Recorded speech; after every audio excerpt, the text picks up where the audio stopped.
no doubt I missed the meeting. I would not have been back in time, but it was a very good and productive meeting. So it was well worth it, but it is good to be back today. All right, let's go ahead and get started with our pledge.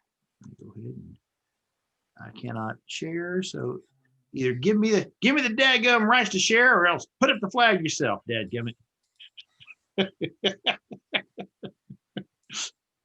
Go. Gotcha. I don't know. Should be active now. Yeah, but all I can share is your phone. I mean, your screen for some reason. My screen? Yeah, when I hit it now, it didn't. It says I can do a whiteboard, an iPhone, or else the screen we're looking at. That's weird. I've never had that one before. Huh. Very strange. Yeah, that's all it gives me. It doesn't have it share your screen? Nope. It does not. Okay. Well, there it is, the flag. I guess you'll do it today. All right. That's Craig's. Yeah. Okay. Okay, good deal. All right, Craig, you want to say the pledge? You want me to do it anyway? All right, here we go. I pledge allegiance to the flag of the United States of America and to the republic for which it stands, one nation, under God, indivisible, with liberty and justice for all. All right. Excellent. Thank you, guys. Okay, looks like we will have a couple of rows to fill, and I will let our Toastmaster of the evening, Miss Laura Sanchez, take over and fill those rows. Laura, take it away. Thank you, Harlan, our illustrious president. My role as Toastmaster this evening is to guide us through our meeting and ensure we make it through our meeting expeditiously and in an organized fashion. And so I will begin by introducing those with member roles this afternoon. First, we have our word, odd counter, and grammarian, Harlan Pickett. Harlan, would you like to describe your role for the group? Absolutely. First off, I will give you the word of the day, and that word is flamboyant. You hit mute, Harlan. Okay, there we go. All right. So the first thing that the word of the day does is come up with a word of the day. What a novel idea. It's right there in the name. And today's word of the day is flamboyant. And I will put that right there in the chat box. If you say someone is flamboyant, it means they are very noticeable, stylish, and exciting. Someone who is very outgoing and dresses very brightly is also considered someone who is flamboyant. An example of that in my entire life was someone such as Liberace or Elton John, who wore very flamboyant clothing and was known as very eccentric also. But flamboyant will be our word of the day. Other duties that I have will be keeping track of all those filler words that we use, and also unnecessary noises such as ah, oh, so, well, now. Those type things I'll keep track of and try to keep everyone on track as the day goes by. I'll also be looking for proper uses of grammar to make sure that everyone is doing the very best in their speaking to make sure they utilize the English language properly. That is what I'll be doing tonight as your WAG. Toastmaster.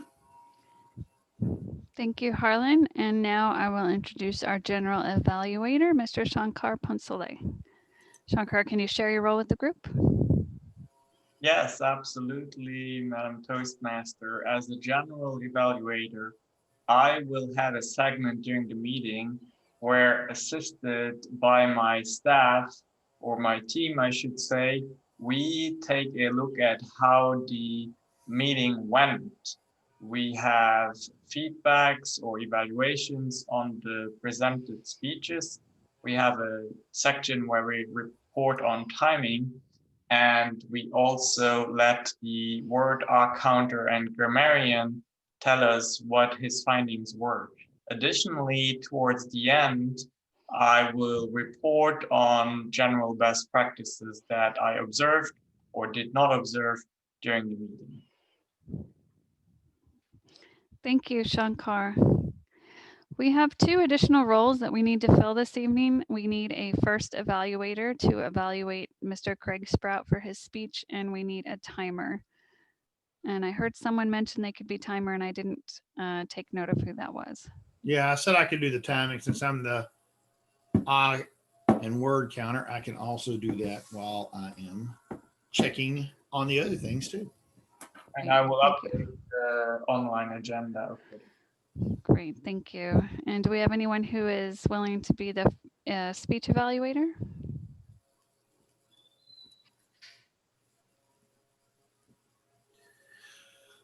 I'll do that too. No, I can do it. Shankar, you'll do it? Okay, thank you. Guys are giving me a complex here right now. I'm just saying. Okay, thank you. So our first evaluator will be Shankar Ponsale, and our timer will be Harlan Pickett. So Shankar, could you just briefly explain what you do as the first evaluator? Yes, as the first evaluator, I will have 2 to 3 minutes where I can give Craig feedback on his speech. I will look at structure. I will look at good use of elements that we use in public speaking, such as intonation, tone, gestures, and also visual aids. We'll have to see what Craig will come up with. Great, thank you. And Harlan, can you briefly just mention what your role will be as timer? Yes, ma'am. The timer's role is to make sure that we stay within the allotted time that is given to the speech, whether that is a table topics, which is going to be 1 to 2 minutes, or a full-blown speech from the pathways. And Craig, how long is your speech supposed to be today, sir? 5 to 7? You got it. All right. The reason why that's very important in Toastmasters is because in many cases, you only have an allotted amount of time to speak in public to get your point across. Therefore, it's just as important with the content that you have to be able to get that across in the allotted time. Therefore, we use timing as part of the Toastmasters process to make sure that you're not just using the language right and speaking right, but you're doing it in a timely manner also. So I'll be keeping the track of that today and reporting it at the times that that is allotted. Thank you, Harlan. Now it is my honor as Toastmaster to introduce our speaker this evening, Mr. Craig Sprout. And Craig will be giving us a speech this morning that is engaging humor, and that his topic this evening is a new family member that joined his family named Bailey, and so we are looking forward to hearing about Bailey and your tips on owning a German Shepherd.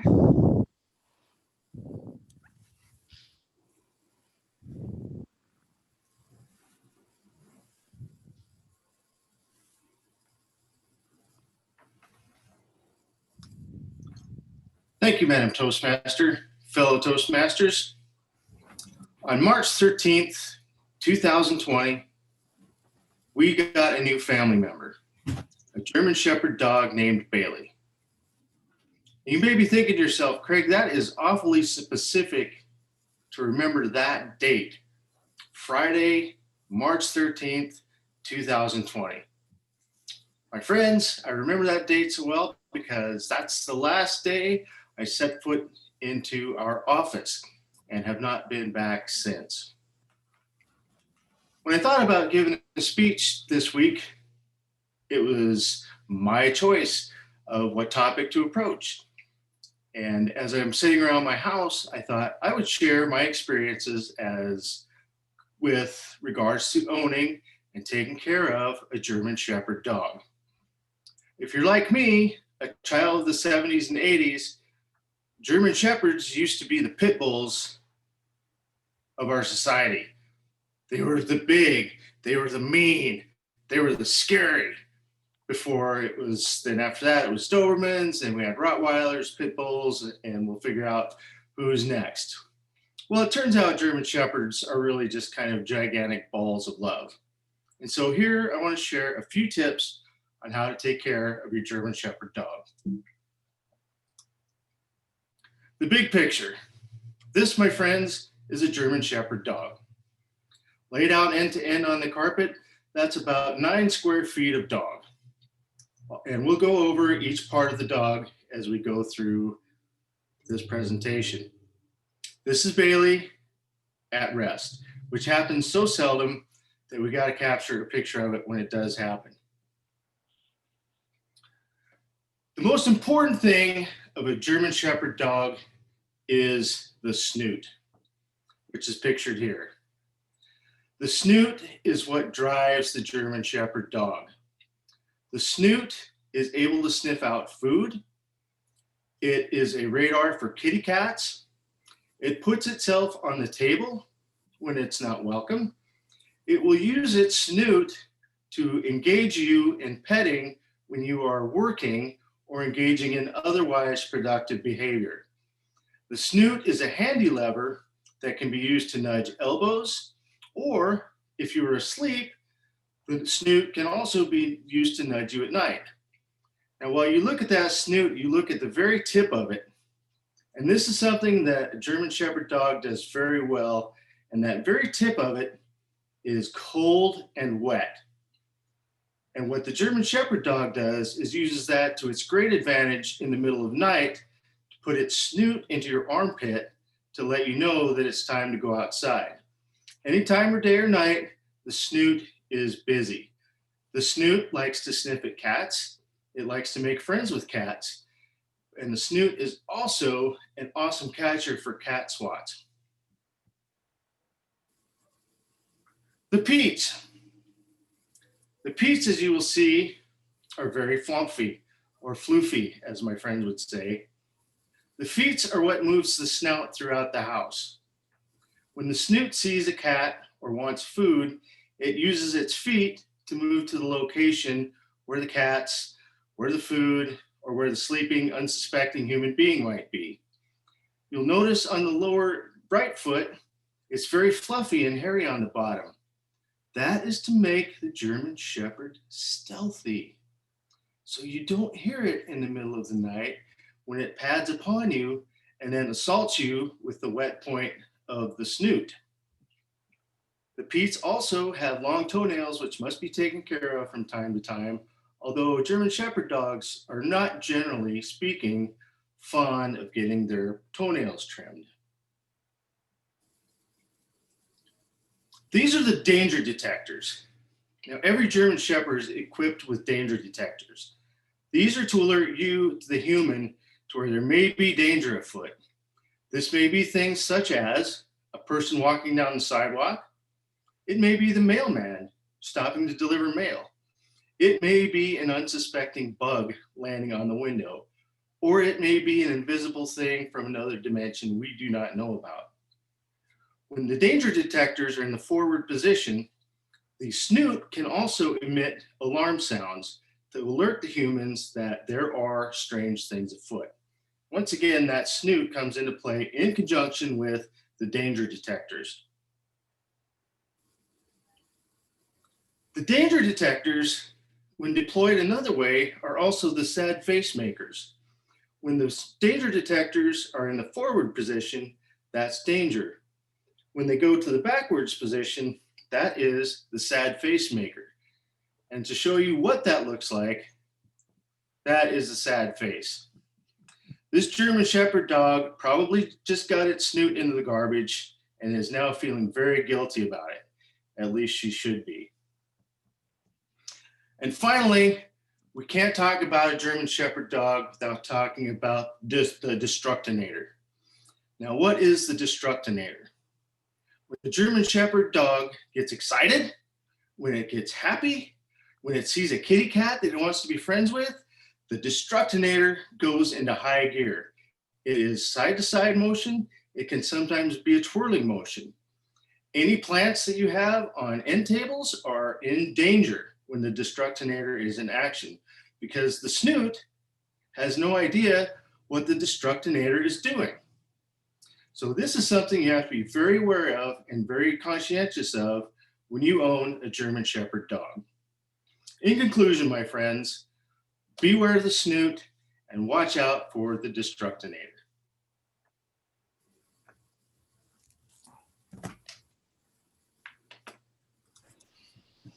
Thank you, Craig.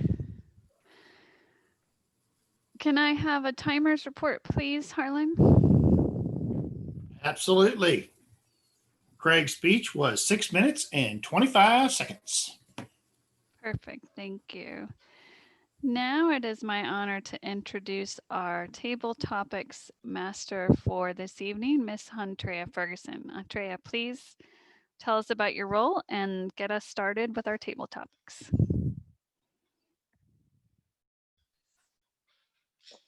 Thank you very much, Madam Toastmaster. Fellow Toastmasters and guests, my name is Andrea Ferguson, and the purpose of the Topics Master, which is one of the most important, arguably important segments of our meeting tonight, and most favored by many people. The purpose of the Topics Master is to facilitate table topics. What that means is our guests and members, well, just members in this case, are going to have the opportunity to practice their impromptu speaking. I will introduce a topic and call on speakers who will be given 2 minutes to speak on the subject with a minimum of 1 minute. At 1 minute, you will receive the green light or card, and at 1.5 minutes, yellow. At 2 minutes, you'll receive the red card. I would like to, a moment please, my Zoom is being a little funny, okay. I would like to continue the discussion about German Shepherd dogs and ask, between the Snoot and the Destructinator, which part of the German Shepherd is the most dangerous? And Craig, if you could start. Well, when you have to ask about danger, you have to think about, do you mean physical danger? Do you mean psychological danger? Or do you mean mental danger? Do you mean danger to your person or danger to objects? When it comes to your person, the most dangerous part of the German Shepherd dog is clearly the Snoot. The Snoot is a heart attack inducing cold button that will snap you in the middle of the night and bring you into consciousness immediately with your heart beating 100 miles an hour. Now, when you talk about physical destructiveness, that of course is the Destructinator, because while it looks like a fluffy little piece of hair, it probably weighs about 5 pounds. And when you get 5 pounds of dog flesh swinging back and forth, things get knocked down, things get broken. You can take one in the arm or the eyes, and it is very, very dangerous to get one in that place. Overall, I think the Snoot is definitely more, it finds danger and it finds destruction, and it just brings the Destructinator to the game. I think when you look at the overall picture, the most dangerous part of the German Shepherd dog, really, it just truly has to be the Snoot, because in the end, at the end of the day, all things come from the Snoot. Madam Table Topics Master. Thank you very much, Craig. Since the beginning of mankind, there has always been one question. Who's cuter? A puppy wuppy or a baby? Both small, both soft, both cuddly, both innocent. Shankar, what do you think and why? Oh, Madam Table Topics Master, what a wonderful question. We have to ask ourselves really what being cute means in the first place here. Well, I think when we look at someone, something, a pet or little human being, cute means they evoke the emotion inside of us that we just want to cuddle, hug. It gives us happy feelings. It gives us feelings of joy. And you are right. Little puppies and little babies are wonderfully equipped to make that happen within our chemistry, our brain chemistry. Now, probably the effect, whether it is a flamboyant effect or not, is determined by who the person is and also what phase of life they are currently going through. Circumstances do play a role. Are they busy? Do they have the financial means to support such a pet or such a baby? Are they career focused or family focused? Kind of hard to say. I would really make a case for it to being a very subjective matter. I think, I don't want to say they are at the same level because they're not for everyone. But I see a red color here and is my lifesaver here for this segment. Personally, I would go with the pet. Madam Table Topics Master. Wow, well, that is a shocker. Not. Puppies are adorable. But I do have to ask, there is one thing that a baby can never be, and that is man's best friend. So why are dogs man's best friend, Joko?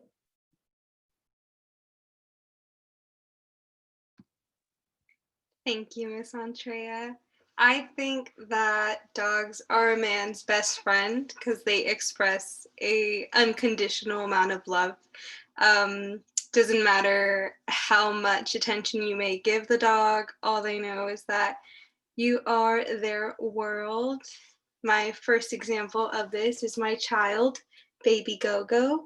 Although she may look untamed after a fresh bath, she does exhibit the most amount of loyalty towards me. Everywhere I go, I always feel a wet little snoot along my leg.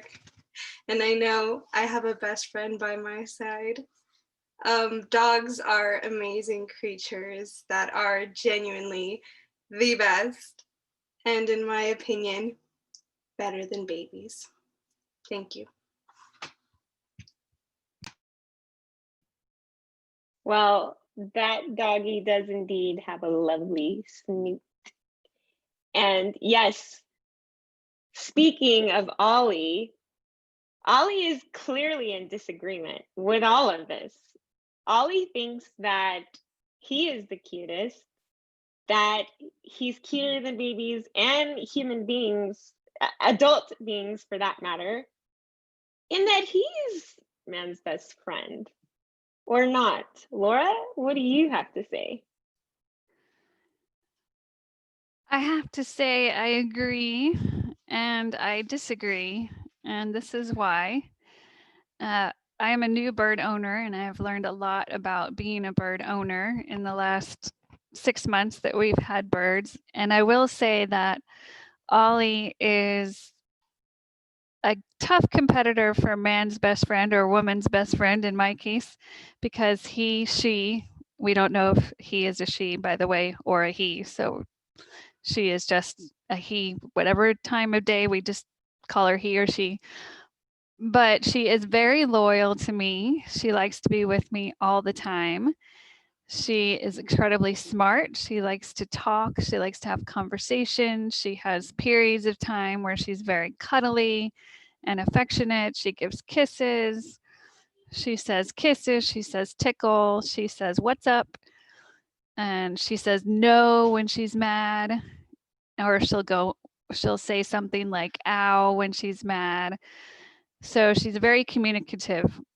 That being said, on the flip side, birds are very, they have the ability to bite and turn on you on a dime for no apparent reason.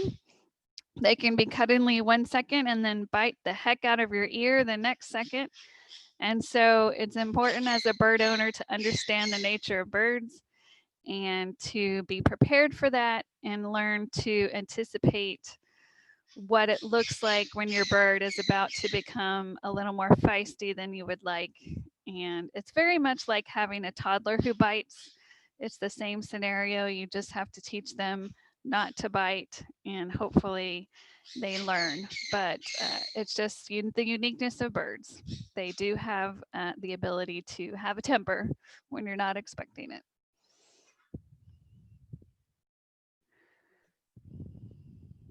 Thank you very much, Laura. We enjoy Ollie, Ollie, stealing the show with his flamboyancy, and I didn't know all of that about birds. It seems like they have quite a personality, and I knew they're very smart and could sing and all of that, but it seems like with more time you get to know and enjoy them.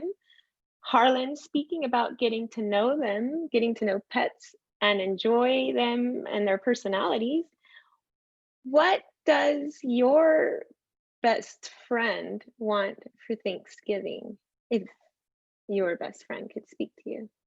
Because that's next week and you should know so you can prepare dinner. All right, Madam Table Topics Master. There is very little doubt about what my German Shepherd dog would like for Thanksgiving, and that is the turkey, the whole turkey, and nothing but the whole damn turkey. He wants it. He says, y'all can have one if you want it, but I want my own turkey. Please, can I have a turkey? In fact, he would like the stuffing or the dressing, whichever you prefer. He'll pass on the green beans. I'm pretty certain with that, but he would like gravy on all of it too, because don't dogs love some gravy? My German Shepherd dog would love to have the opportunity to get his Snoot anywhere near the table and certainly have his choice. I do have a feeling that he would pass on the cranberry sauce, pass on the green beans, probably on the sweet potatoes, but he would be all over that turkey. Any ham that might be on the table would be devoured also, along with anything that Snoot decided was preferable to his regular dog food meal. German Shepherds, or dogs in general, are really not that choosy when it comes to Thanksgiving. He may even eat the green beans if we did the green beans with bacon. Because what dog doesn't like bacon after all? At least nothing else, he would pick the bacon out and then spit the green beans back on the floor. Because they like to do that stuff too, as they choose through exactly what they want whenever they get into things that they are not supposed to be into. As Craig mentioned, sometimes that Snoot will find the trash and it will go through the trash and pick out exactly what it desires the most. I would highly recommend not putting any leftover turkey anywhere close to where that Snoot could get to. That is what my best friend would like for Thanksgiving. Madam Table Topics Master. Thank you, Harlan. Well, this concludes our impromptu table topics portion of the night. Thank you all for participating, and we're happy we learned so much about the Destructinators and the Snoots. And at this time, I will give control of the virtual platform back over to our Madam Toastmaster of the evening. Thank you, Andrea. Harlan, can we have a timers report, please? Absolutely. All right. We started with Craig. He was at 1 minute and 29 seconds. Next was Shane Carr at 2:21. Joko went 1 minute flat. Pow. Laura, 2:04. And myself at 1:58. Thank you, Harlan. And now I'm going to pass the floor over to our general evaluator, Shankar. Thank you very much, Laura. As the general evaluator, we'll take a look together over the meeting, and the first evaluation tonight will be given by Shankar Poncelet. Let me find my notes. The first speech was given by Craig, and I have to say, what a flamboyant speech, Craig. It was really enjoyable to listen to you. It was heartwarming, and it was funny, and it was informative. I did not know that you can build an entire speech on one single picture by zooming in on different segments of the picture. I think that really demonstrates your high level of speaking skills. I really cannot find a lot of things to criticize other than maybe your lighting situation in your room. And I think you are the one always telling us, don't tell people, I think I will, what I will do, just do. I think that was one sentence in your speech where you said that. Other than that, what really also stuck out to me was a very clean slideshow, nice design that does not distract from your speech. I have seen slideshows in the past that were a little bit too busy. Personally, I like that minimalist style so that all the focus can remain on the speech itself.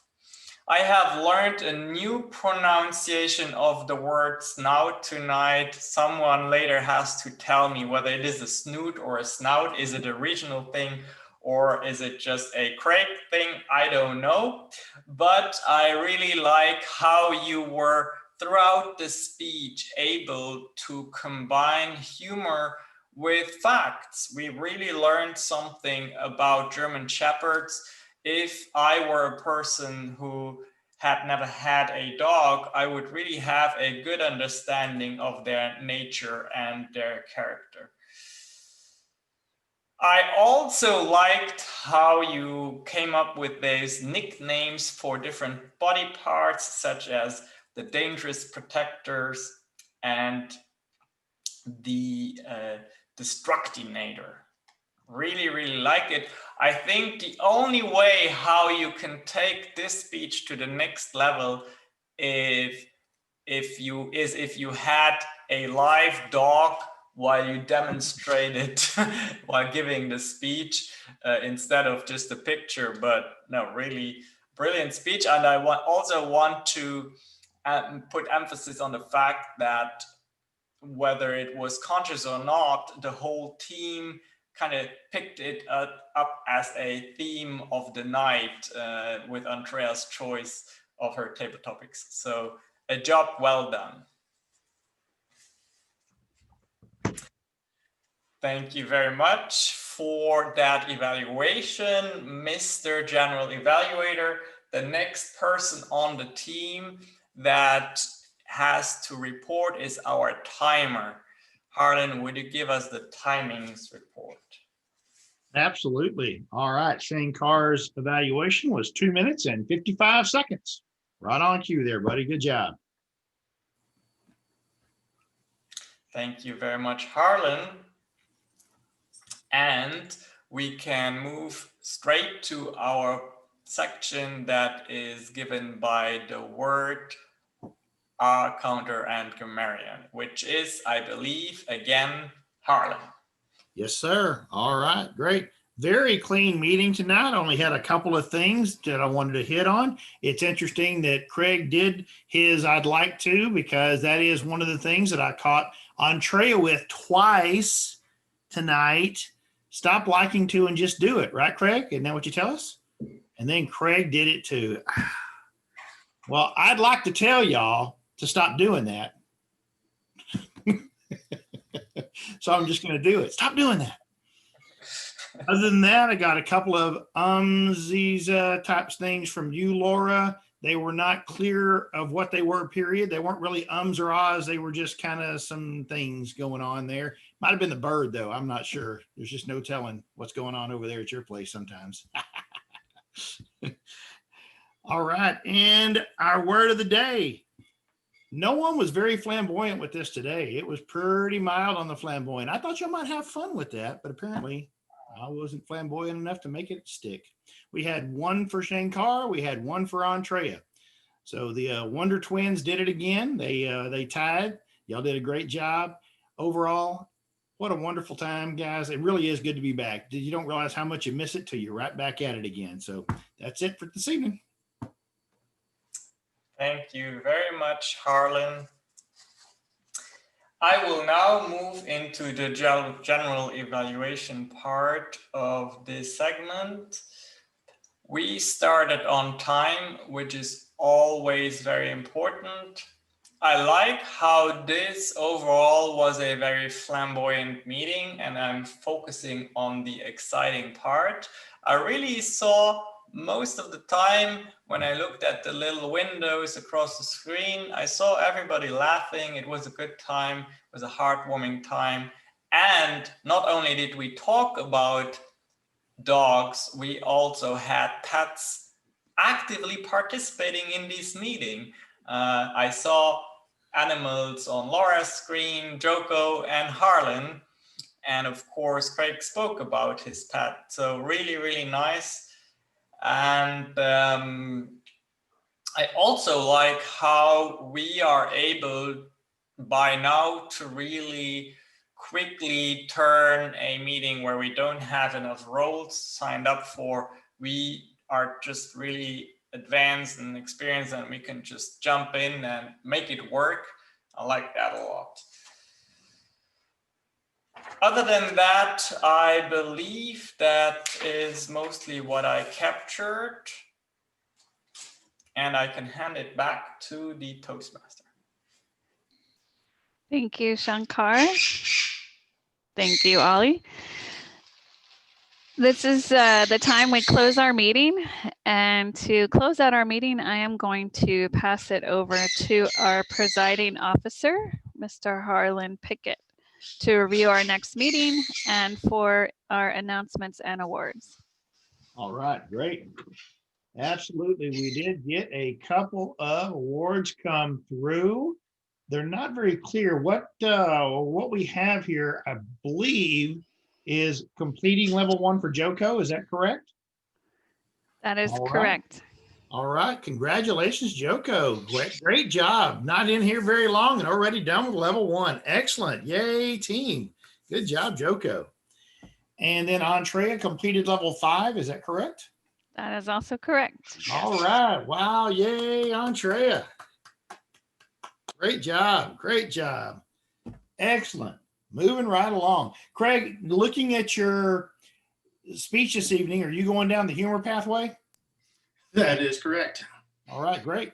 I'll be right behind you, sir. That's the one that I'm choosing next. So I'll be heading down that humor pathway myself. That's Yeah, and everyone, if you didn't know, if you didn't see the email from Toastmasters, if your dues were current as of October and due to COVID and everything, you are entitled to a free path. Right. So if you don't have 2 paths chosen, you can go select a path. Right. You just had to have it done by October 31st. Oh, too bad, Andrea. No, I was happy. That's why I'm able to wait. I think it's still open. It's just it is. I was messing with I'm really Andrea. confused. It's open. All right. One of the things we were going to discuss tonight at the officers meeting, but really needs to be discussed by everybody that's on the meeting right now, is are we going to have a meeting next week?